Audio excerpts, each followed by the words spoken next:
Salve família! Eles eram conhecidos como os Cavaleiros de Cali.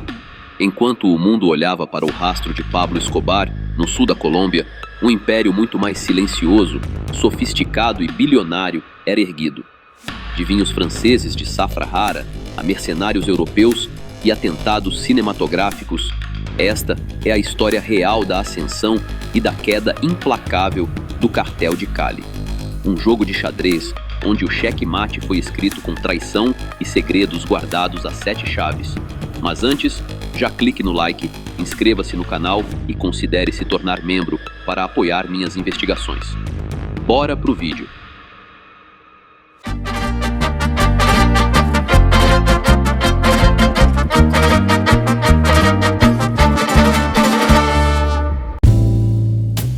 Estamos nos anos 70, no sul da Colômbia, na região de Cali e do Vale do Cauca. Ali começava a germinar a semente de um império sombrio, escondido atrás de uma aparência de legitimidade. Era o nascimento do Cartel de Cali, que não surgiu das mãos de criminosos comuns, e sim de 3 homens cujas ambições eram tão grandes quanto calculadas: Gilberto Rodrigues Orejuela, Miguel Rodrigues Orejuela e José Santa Cruz Londônio. Antes de o nome deles explodir para o mundo, seus fundadores eram apenas delinquentes em ascensão, aperfeiçoando habilidades em pequenos crimes que acabariam moldando o futuro do grupo. Os irmãos, por exemplo, vinham de um lar com dificuldades financeiras após o abandono do pai, que largou a família para viver com outra mulher. Eles começaram no submundo assaltando bancos, ações ousadas que abriram portas, renderam dinheiro e chamaram atenção. O parceiro deles também teve envolvimento parecido no início. Porém, a ambição dos 3 logo ultrapassou os delitos menores. Seus primeiros passos estiveram longe da grandeza que conquistariam depois. Eles começaram atuando no comércio de erva e em sequestros, dentro de uma organização inicial chamada Los Chemas. A liderança dessa fase embrionária estava nas mãos de Luiz Fernando Tamayo Garcia. Esse grupo inquieto não começou trabalhando com a substância que depois se tornaria sua marca registrada. Suas primeiras atividades incluíam ocupação ilegal de terras, extorsões e sequestros. Um dos episódios mais comentados foi o rapto de 2 cidadãos suíços, ações que lhes renderam dinheiro e ampliaram sua reputação no submundo local. Mas logo perceberam um horizonte muito mais lucrativo: a coca. Mudaram o foco, já que essa nova mercadoria prometia ganhos infinitamente maiores. Os Chemas passaram a importar pasta de coca do Peru e da Bolívia para transformá-la em cloridrato dentro da própria Colômbia. Essa mudança marcou uma virada decisiva em relação às operações anteriores e lançou as bases do que evoluiria para o Cartel de Cali. A motivação era clara: deixar os crimes menores para trás e entrar em um negócio mais amplo e rentável. Eles identificaram o enorme potencial financeiro do contrabando e trabalharam estrategicamente para montar uma estrutura organizada, capaz de competir com o já dominante Cartel de Medellín, liderado por Pablo Escobar.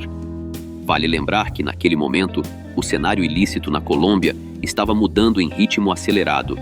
A nova substância substituía a antiga moda da erva. O país se tornava o centro de processamento e envio da mercadoria para o exterior. Em meio a essa ascensão, o grupo acabou tomando o espaço de antigos nomes do contrabando, como Benjamin Herrera Zuleta, conhecido como o Papa Negro da Coca. Assim, ao longo dos anos 70, a evolução daquele grupo, de uma quadrilha local para um consórcio cada vez mais influente e arriscado, se tornou inevitável, e havia um detalhe que realmente diferenciava seus fundadores: a origem social. Eles vinham de um ambiente mais elevado do que a maioria dos outros envolvidos no contrabando, o que lhes rendeu o apelido de os Cavaleiros de Cali. Ao contrário do temido esquema comandado pelo grupo de Medellín, pertencente ao Cartel de Medellín, que usava o medo explícito como arma, o grupo rival preferia uma estrutura quase empresarial. Investiam em negócios legítimos, farmácias, empresas de mídia, bancos, sempre mantendo um perfil mais discreto e evitando atos de violência chamativa. Queriam ser vistos como empresários e não como figuras de caos. Por isso, optavam pela corrupção silenciosa em vez de explosões que chamassem atenção. Eram especialistas em comprar influência dentro do governo, das forças policiais e até do sistema judicial, garantindo que suas operações, tão lucrativas quanto obscuras, seguissem sem grandes interrupções. Essas diferenças se refletiam também no modo de organização e na forma de agir. Monitoravam comunicações de perto, operavam com precisão calculada e buscavam maximizar lucros enquanto reduziam a exposição pública. Com essa postura, o cartel de Cali moldou um modelo de operação baseado em estratégia, discrição e influência, um contraste direto com o estilo barulhento e imprevisível do rival de Medellín. Por aqueles anos ainda iniciais para o grupo, o custo de 1 quilo do tão cobiçado ouro branco em território colombiano permanecia baixo. A oferta era ampla, a matéria-prima estava perto e os gastos de refino giravam em torno de $1.000 por quilo, com o valor no atacado aumentando apenas alguns milhares. Mas a Colômbia não era, nem de longe, o mercado mais atraente. Quando a mercadoria cruzava as fronteiras e chegava aos Estados Unidos, o preço simplesmente explodia, alcançando dezenas de milhares de dólares por quilo. Estimativas apontam que esse mesmo quilo poderia ser vendido em solo estadunidense por cerca de $70.000. Era esse o mercado desejado e, como ainda estavam começando, representavam apenas uma pequena fatia do fluxo que seguia rumo ao norte. O domínio quase absoluto desse caminho lucrativo, especialmente com destino a Miami, pertencia ao cartel de Medellín, que controlava o negócio com mão de ferro. A violência, claro, existia no grupo nascente e era brutal, mas seguia um padrão diferente, menos espalhafatosa, menos teatral e direcionada a alvos específicos. Nada comparado ao terror público e ensurdecedor praticado pelo rival de Medellín. Boa parte da agilidade que ganhariam depois veio de Elmer Pacho Herrera, cuja entrada formal, por volta de 1980, representou um ponto de virada. Ele trouxe conexões internacionais valiosas, especialmente com parceiros no México, veteranos no ramo e dotados de uma visão prática que remodelou para sempre o funcionamento interno da organização. Antes de se juntar ao grupo, ele vivia nos Estados Unidos, onde atuava na distribuição da substância em Nova York. Essa familiaridade com o mercado norte-americano e com as rotas de contrabando deu ao grupo um ponto de apoio estratégico. Com o tempo, ele se transformou no cérebro financeiro da operação, peça central em um esquema de lavagem de dinheiro considerado um dos mais complexos e lucrativos já estruturados. Com esse cenário, chegava o início dos anos 1980, uma década crucial em que a organização se consolidava como a segunda maior estrutura do contrabando mundial, ficando atrás apenas do cartel de Medellín. O volume movimentado era gigantesco e gerava recursos que precisavam ser ocultados com eficiência, algo que, graças a Pacho, tornou-se cada vez mais discreto e sofisticado. Para alcançar isso, adotaram métodos inovadores e ousados tanto na produção quanto no transporte. Uma das estratégias decisivas foi transferir parte das operações de refino para países como Peru e Bolívia, descentralizando o processo e dificultando o rastreamento por autoridades. Relatos apontam ainda que trouxeram especialistas químicos, inclusive um de origem japonesa, para aprimorar a eficiência e elevar o padrão do produto final. Também foram pioneiros em abrir novas rotas de envio, ampliando sua geografia clandestina e reduzindo a dependência de caminhos tradicionais que já estavam sob forte vigilância. O Panamá virou um corredor marcante, mas os contatos mexicanos não ficaram atrás em importância. Nos Estados Unidos, o grupo já controlava centros de distribuição em cidades-chave como Nova York, operando de Los Angeles a Miami, o que facilitava o transporte de cargas gigantescas. Em 1983, Herrera retornou à Big Apple para negociar os direitos de fornecimento e distribuição do grupo na cidade. Assumiu redes inteiras, administrou operações de grande escala e cuidou pessoalmente do fluxo do produto e do dinheiro para os irmãos Rodríguez Orejuela. Seus centros atacadistas, dominavam regiões como Queens e Jackson Heights, usando táticas discretas. Entre elas, laboratórios urbanos de conversão, montados próximos ao consumidor final. Além disso, toda a estrutura era fragmentada. Cada célula cuidava de uma etapa: produção, transporte, distribuição ou lavagem. Grupos isolados, sem saber o que o outro fazia, apenas o necessário para manter a roda girando e evitar que uma descoberta local comprometesse o conjunto.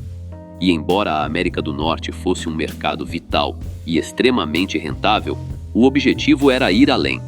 Por isso, Gilberto Rodrigues Orejuela viajou à Espanha em novembro de 1984, representando a organização.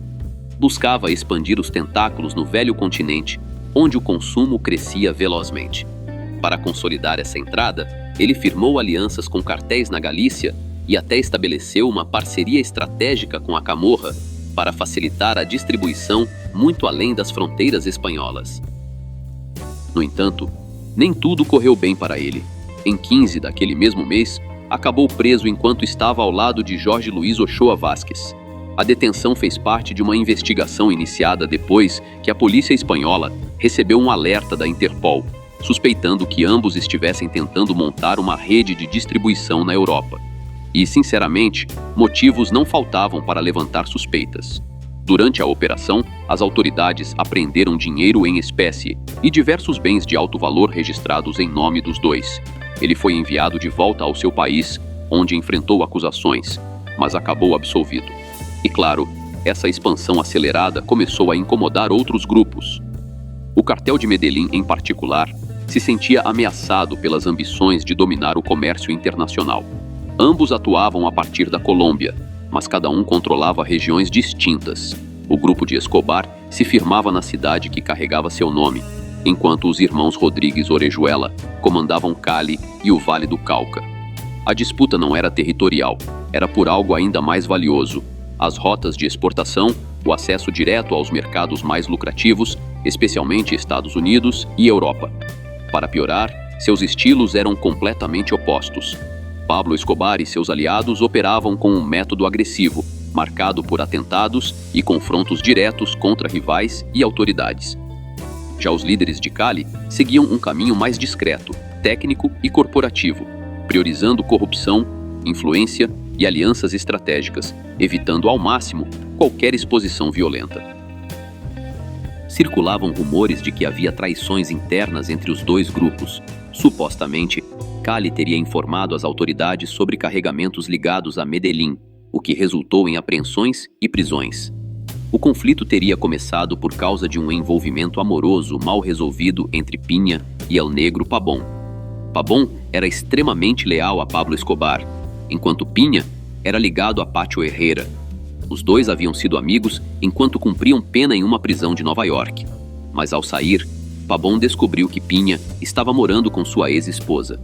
El Negro Pabón levou a situação ao conhecimento de Escobar e decidiram que Piña deveria ser eliminado, da mesma forma que Medellín havia tirado do caminho Hugo Hernán Valencia, um homem que, no passado, teve problemas com Gilberto Rodrigues. Então, pediram aos Rodrigues que retribuíssem o favor, permitir que Medellín resolvesse a questão com Piña, ou que o próprio grupo de Cali cuidasse do assunto. Nada disso aconteceu. Pelo contrário, os irmãos avisaram Pacho, e daí em diante o conflito explodiu. Essa rivalidade se transformou em uma guerra silenciosa, porém extremamente implacável, marcada por ataques direcionados, sabotagens e tentativas de enfraquecer as operações do outro, tanto na Colômbia quanto em Nova York e na Europa. O primeiro grande ponto de ruptura veio com o atentado contra o edifício Mônaco. Escobar, cansado dos jogos de poder e do perigo crescente, decidiu montar uma operação de inteligência contra seus novos inimigos. Porém, o outro lado não ficou parado. Contrataram 5 militares aposentados para formar um grupo clandestino de vigilância contra ele. Seria apenas jogo limpo, se não fosse pelo detalhe decisivo. O chefe de Medellín descobriu os oficiais e ordenou que fossem capturados. Diante disso, o grupo rival fez algo inesperado. Apresentou uma proposta de paz. Ele aceitou conversar, mas estabeleceu 2 condições inegociáveis. uma indenização de 5 milhões de dólares pelo ataque ao edifício Mônaco e a entrega do responsável intelectual do atentado, Pacho Herrera. Gilberto Rodrigues Orejuela recusou categoricamente entregar seu aliado. A resposta do rival foi exatamente a esperada dentro de seu estilo. Os 5 ex-militares apareceram mortos dias depois. Com isso, a guerra avançou para um novo nível. No dia 22 de junho do ano seguinte, Cali decidiu contra-atacar de forma ousada. Contrataram um grupo de mercenários britânicos, liderados por Peter McAllister, e os enviaram à famosa Hacienda Nápoles para eliminar seu adversário mais incômodo. Mas a operação terminou em desastre. O helicóptero armado que transportava os mercenários caiu por sobrecarga, pondo fim à missão antes mesmo de começar. E então, em 1990, Pablo Escobar ordenou um dos ataques mais ousados de toda a disputa. No dia 25 de setembro, sabendo que Pacho Herrera participaria de uma partida de futebol privada em sua fazenda em Candelaria, um grupo de 23 sicários invadiram o local disfarçados com uniformes do Exército e da Polícia Nacional. A manobra lhes permitiu atravessar a segurança sem levantar qualquer alerta. Quando chegaram à fazenda, desencadearam uma execução em massa. Jogadores, um árbitro, cozinheiros, seguranças, visitantes ocasionais, ninguém foi poupado. Ao final, 19 pessoas foram eliminadas. Mas, contra todas as probabilidades, Pacho sobreviveu. Em meio ao caos, ele conseguiu escapar e foi obrigado a desaparecer completamente da vida pública para não ser abatido. A caçada não acabaria ali. No 27 de julho do ano seguinte, outro ataque foi ordenado, desta vez em um balneário em Cali. Pacho tentava relaxar ao sol quando os sicários abriram fogo em um local onde sabiam que ele estaria. O saldo foi devastador. 15 quedas, em sua maioria seguranças e associados de Herrera. E mais uma vez, ele escapou com vida. Esse atentado, curiosamente, foi coordenado desde a relativa comodidade da prisão, já que seu rival havia se entregado pouco tempo antes sob condições estratégicas que só ele poderia negociar. Enquanto isso, os homens de Cali não podiam baixar a guarda nem um segundo. E não apenas por causa do confronto entre cartéis. As autoridades também avançavam. Diversas operações importantes contra sua rede em Nova York foram efetuadas e várias células de distribuição de coca foram desmanteladas. Além disso, as autoridades desencadearam um esforço gigantesco de interceptação telefônica, envolvendo dezenas de escutas simultâneas autorizadas pela justiça em celulares operados pela rede de Cali. O impacto foi feroz, quase 100 contrabandistas presos, mais de 20 milhões de dólares em dinheiro e ativos apreendidos, além de quase 3 toneladas de coca retiradas de circulação. Entre o material confiscado, apareceram registros computadorizados que revelavam, com precisão cirúrgica, como funcionavam as células de distribuição, um dos primeiros sinais de que o cartel já dependia de sistemas informáticos para gerenciar suas operações ilegais. Voltando ao conflito com Escobar, quando ele escapou de La Catedral em julho de 1992, os rivais intensificaram a ofensiva, passaram a injetar dinheiro nos Los Pepes e mergulharam em um estado de paranoia absoluta, a ponto de, por meio do ex-militar Jorge Salcedo Cabreira, tentar bombardear La Catedral, o presídio onde o inimigo se mantinha escondido, usando um avião comprado em El Salvador. O plano fracassou miseravelmente e a notícia sobre as bombas adquiridas vazou. Foi basicamente um fiasco completo. Mas tudo mudou com a morte do patrão. A estrutura de Medellín entrou em colapso e seus adversários, temporariamente vitoriosos, assumiram cerca de 80% da distribuição internacional de pó. Para ampliar esse império, fecharam uma aliança estratégica com o cartel de Juárez, comandado por Amado Carrillo Fuentes, levando o abastecimento à costa oeste dos Estados Unidos em volumes nunca vistos, chegando a 14 toneladas em um único voo comercial, de acordo com registros das autoridades. A guerra havia terminado e o domínio de Cali agora parecia inalcançável. Para esse período, comenta-se que o cartel estava dividido internamente em 5 células distintas, cada uma liderada por chefes influentes com funções bem definidas. Embora a identidade exata desses líderes não seja totalmente clara, sabe-se que uma célula cuidava do dia a dia. Era a responsável pela engrenagem operacional, coordenando o funcionamento geral daquela imensa máquina criminosa.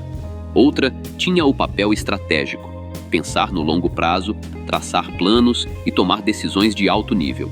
A terceira era dedicada ao transporte internacional da mercadoria, administrando as amplas redes de contrabando que ultrapassavam as fronteiras colombianas. Havia também o lado armado do cartel, aquele que desmontava a imagem de empresários elegantes. O grupo encarregado da força, da intimidação e da violência necessária para proteger interesses e controlar territórios. E, por fim, existia a célula que se especializava nas rotas da Europa, fundamentais para o domínio global.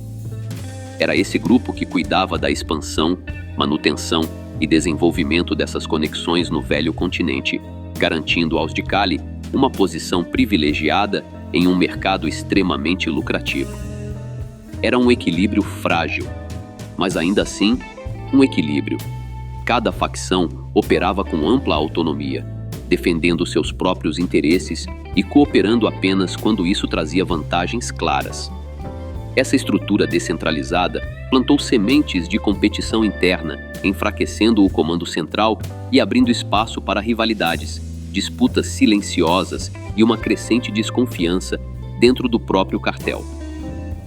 As duas situações ficaram ainda mais delicadas por causa de um fator externo. Os episódios envolvendo as autoridades no início da década não foram casos isolados. Na verdade, tanto o governo colombiano quanto autoridades internacionais mantiveram alianças com Cali durante todos esses anos. O governo de Ernesto Samper, que havia sido patrocinado por Cali, resolveu traí-los e buscou repetir o que havia sido feito contra Medellín na administração do ex-presidente César Gaviria, e intensificou as operações para desmontar as estruturas do grupo, que já haviam penetrado profundamente em instituições políticas e de segurança. O tratado de extradição entre Estados Unidos e Colômbia também representava uma ameaça séria para os líderes do cartel, que sabiam ter bem menos margem de influência fora do país. Paralelamente, autoridades estrangeiras, amparadas por agências internacionais como a DEA, passaram a se beneficiar de trocas de inteligência, muitas vezes recebendo dinheiro e informações internas vindas de cartéis rivais do próprio submundo. A cada dia, o cenário se tornava mais insustentável e os principais chefes do cartel começaram a considerar a possibilidade de se entregar em troca de certas vantagens legais. A lógica parecia clara: negociar condições aceitáveis de reclusão, preferencialmente na Colômbia, ou terminar como Pablo Escobar, fugindo sem descanso e encontrando um destino final violento. No fim das contas, de que adiantava serem considerados reis do contrabando se esse seria o desfecho inevitável? E sim, as rachaduras internas eram profundas, tanto que uma delas acabou quebrando de vez os laços com o cartel Norte del Valle. Figuras como Orlando Renal, Wilber Varela, Efraim Hernández e Diego Montoya simplesmente não aceitavam a ideia de ver seus antigos chefes abandonarem tudo e deixarem o império ruir. Para eles, era inconcebível jogar fora anos de risco, dinheiro e articulação. Por isso se afastaram e seguiram seu próprio caminho. O restante que decidisse seu destino, cadeia ou um fim violento, não importava. O fato é que, um a um, todos foram caindo. O primeiro a sucumbir foi Gilberto Rodrigues Orejuela. Ele foi capturado em 9 de junho de 1995, após uma busca minuciosa conduzida pelas autoridades colombianas. Estava escondido atrás de uma parede falsa em uma casa de 3 andares no bairro Santa Mônica, no norte de Cali. Curiosamente, sua localização foi descoberta quase por acaso, quando um policial percebeu sons fracos de respiração atrás de um armário. Ao abrir o compartimento secreto, lá estava ele. Sem resistência, apenas pediu: "Por favor, não atirem. Sou um homem de paz." Covardia ou desespero, pouco importa. Sua captura representou o primeiro golpe devastador para a organização, que naquela altura controlava cerca de 4/5 de toda a coca enviada aos Estados Unidos. A queda de Gilberto foi o início visível do colapso lento e inevitável do cartel de Cali. O próximo da lista foi José Santa Cruz Londônio, também conhecido como Chepe.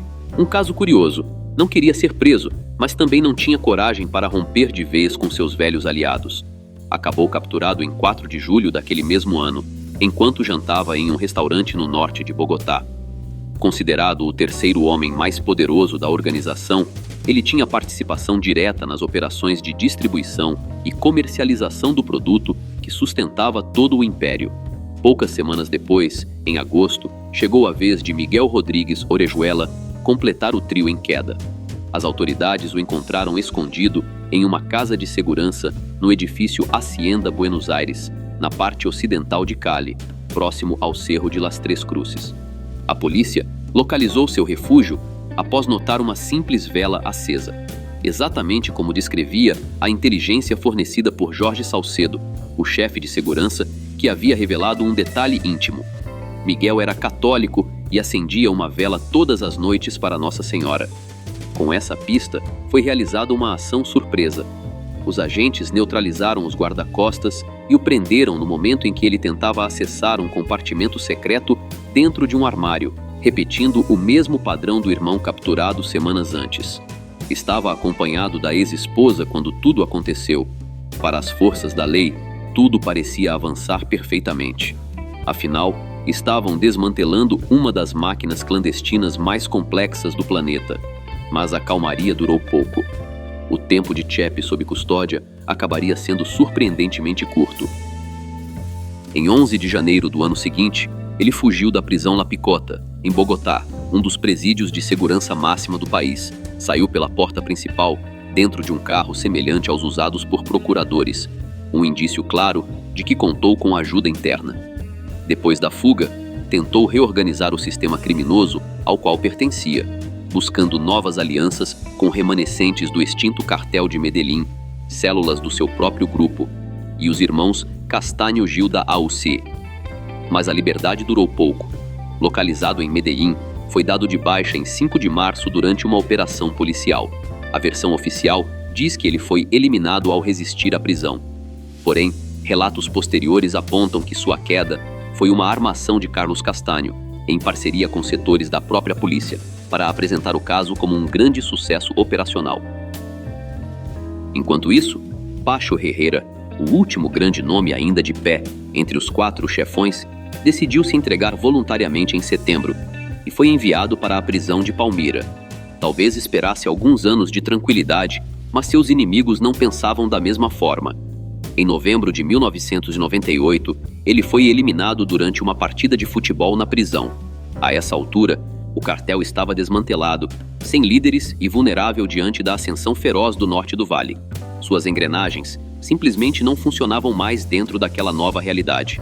Com o tempo, os irmãos Rodrigues Orejuela foram extraditados para os Estados Unidos. Gilberto morreu em 2022 e Miguel segue cumprindo pena até 2030. O fim da Era de Cali marcou o encerramento de um ciclo, mas essa guerra só tomou essas proporções por causa de um homem que desafiou o mundo inteiro. Se você quer entender como o Império Oposto foi erguido e o que levou o patrão de Medellín a se tornar o alvo número 1 do planeta, eu preparei um documentário completo sobre a ascensão e queda de Pablo Escobar. Clique no card que está aparecendo na sua tela para entender o outro lado dessa moeda e descobrir como a fúria de um único homem mudou a história da Colômbia para sempre. Até a próxima!